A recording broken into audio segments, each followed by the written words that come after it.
અમદાવાદના વિરાટનગર બ્રિજ નીચે સફેદ કલરની મર્સિડીઝ કારમાંથી પોલીસે બિલ્ડર હિમંતભાઈ રૂડાણીની હત્યા કરાયેલી હાલતમાં લાશ મળી આવી। આરોપીઓએ હિમંત રૂડાણીની હત્યા તો નિકોલના સરદાર ધામના બેઝમેન્ટમાં કરી હતી, પરંતુ ખૂની ખેલ ખેલ્યા પછી આરોપીઓ હિમંત રૂડાણીની લાશને મર્સિડીઝની ડેકીમાં નાખી જુદા જુદા વિસ્તારમાં ફેરવી હતી। ત્યારબાદ નિકોલ સરદાર ધામથી 6 કિલોમીટર દૂર આવેલા વિરાટનગર 4 રસ્તા બ્રિજ નીચે કાર છોડીને આરોપીઓ બાઇક પર ભાગ્યા હતા। આ કેસમાં પોલીસે ગુનો દાખલ કરીને સૌથી પહેલા હત્યા કરનાર એક સગીર સહિતના 3 આરોપીઓને રાજસ્થાનના શિહોરીથી ઝડપી પાડ્યા, જેમાં એક સગીર પણ સામેલ હતો। સગીરને બાદ કરતા બીજા 2 આરોપીઓ હિમાંશુ ઉર્ફે રાહુલ રાઠોડ અને પપ્પુ હિરાજી મેઘવાલનો સમાવેશ થાય છે। પોલીસે બંને આરોપીઓની કડકાઈથી પૂછપરછ કરતા જ તેમણે વટાણા વેરેદી નાખ્યા।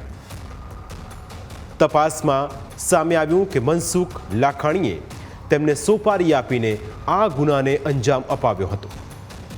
મનસુખ લાખાણીએ આરોપીઓને 1 કરોડ રોકડા અને મકાન આપવાનું જણાવ્યું હતું, જેથી આરોપીઓએ હત્યા કરીને બિલ્ડર હિમંત રૂડાણીના લાશના ફોટો મનસુખને મોકલ્યા હતા।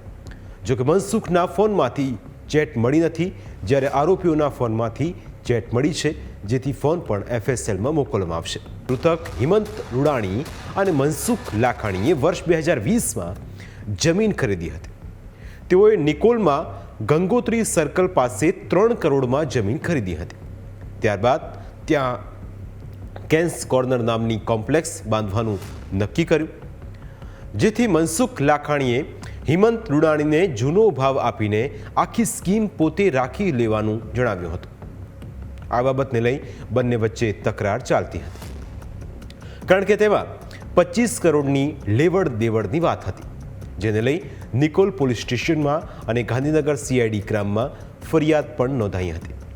જો કે હિમંત રૂડાણીએ આરોપીની વાત માની નહોતી, જેથી થોડા દિવસ પહેલાં હસમુખ લાખાણીએ પોતાને ત્યાં સિક્યુરિટી ગાર્ડ તરીકે કામ કરનાર હિમાંશુ ઉર્ફે રાહુલ રાઠોડને 50,000 રૂપિયા આપીને હિમંત રૂડાણીને મારવાની સોપારી આપી હતી। જો કે તે કામ સફળ ન થયું।